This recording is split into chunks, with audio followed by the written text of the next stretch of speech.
go. Assalamualaikum warahmatullahi wabarakatuh. Halo teman-teman semua. Perkenalkan saya Alia Nurunisa dengan NIM 430402500056. Program Studi Psikologi Islam UIN Salatiga. Video kali ini saya akan mereview buku dengan judul Psikologi Islam dari bab 1 sampai bab 6 karya Bapak Agus Hermawan. Video ini saya buat untuk memenuhi tugas ulangan tengah semester pada mata kuliah Psikologi Islam yang diampu oleh beliau sendiri, Bapak Agus Hermawan. Kalau ngomongin psikologi, biasanya kita fokus ke cara berpikir dan perilaku manusia. Tapi di buku ini, pembahasannya tidak berhenti di situ.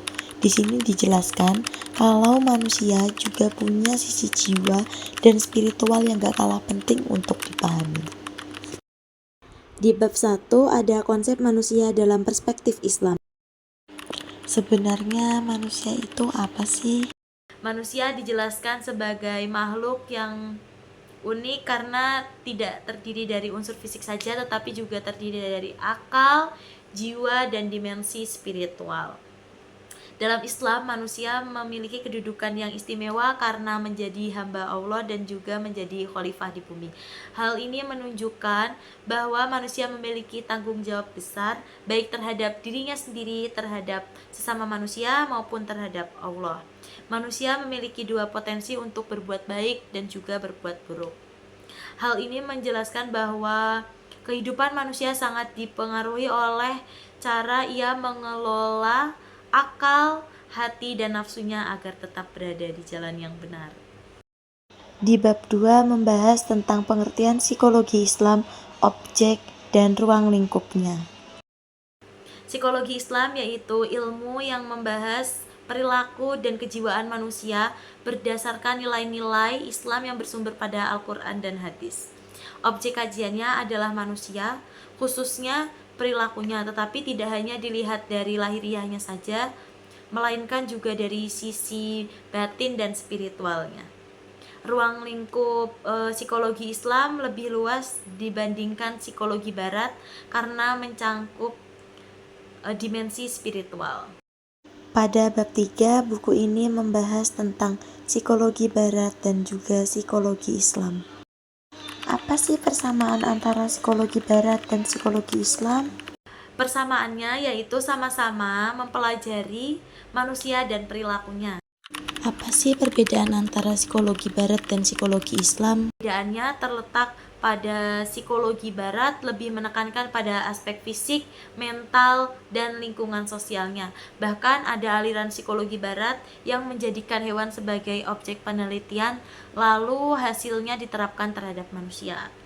Sedangkan psikologi Islam memahami manusia lebih secara utuh, tidak hanya dari aspek fisik dan psikologinya saja, tetapi juga aspek spiritualnya. Nah, aspek spiritualnya itu yang menjadi pembeda utama antara psikologi Barat dan juga psikologi Islam. Selain itu, psikologi Barat bersifat lebih sekuler, sedangkan psikologi Islam memahami setiap kajian itu selalu dikaitkan dengan nilai ketuhanan dan juga tujuan spiritual. Pada bab 4, buku ini menjelaskan tentang metode dan pendekatan psikologi Islam. Apa itu metode psikologi Islam?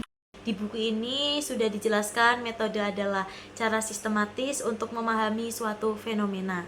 Ada beberapa metode dalam psikologi Islam. Yang pertama metode keyakinan, metode rasionalisasi, dan metode otoritas. Metode keyakinan menempatkan Al-Quran dan Sunnah sebagai sumber utama kebenaran.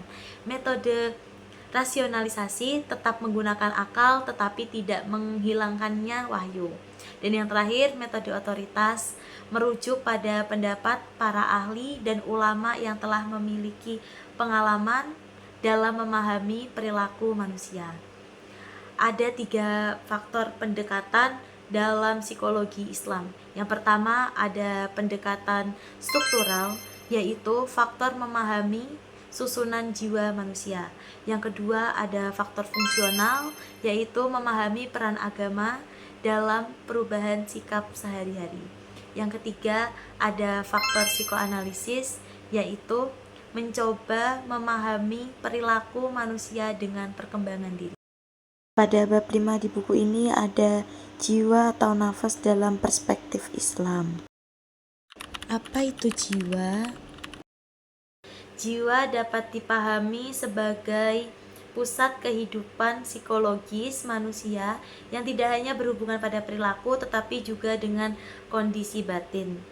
Dalam manusia memiliki beberapa potensi yang mengarah pada kebaikan dan juga keburukan. Dalam buku ini jiwa memiliki beberapa tingkatan. Yang pertama ada jiwa robbani, yang itu jiwa yang tenang dan dekat dengan Allah dan mengarah pada kebaikan.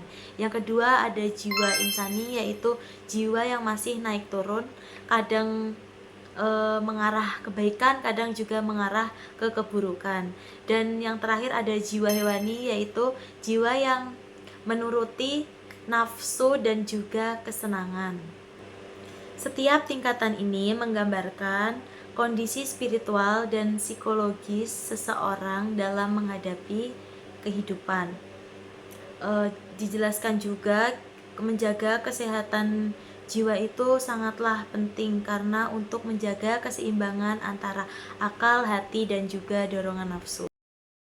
Pada bab 6 di buku ini membahas tentang kepribadian dan fitrah manusia dalam psikologi Islam. Kepribadian dapat dipahami sebagai pola perilaku yang terbentuk dari interaksi antara potensi dalam diri manusia dan lingkungannya. Dalam Al-Quran sudah dijelaskan bahwa manusia diciptakan dalam keadaan fitrah. Namun fitrah ini bisa berubah tergantung bagaimana manusia menjalani kehidupan. Kondisi keimanan dan kepribadian seseorang bisa naik turun tergantung pada pengaruh lingkungan, pengalaman, dan pengendalian diri. Maka dari itu, manusia perlu menyeimbangkan antara aspek spiritual, intelektual, dan emosional agar kepribadiannya tetap stabil. Buku ini memberikan gambaran bahwa psikologi Islam bukan hanya ilmu tentang perilaku manusia, tetapi juga tentang bagaimana manusia memahami dirinya sebagai makhluk yang memiliki hubungan dengan Tuhan dan sesama. Pendekatan yang digunakan berusaha menggabungkan antara akal dan wahyu sehingga menghasilkan pemahaman yang lebih menyeluruh tentang manusia. I just had to let you know you're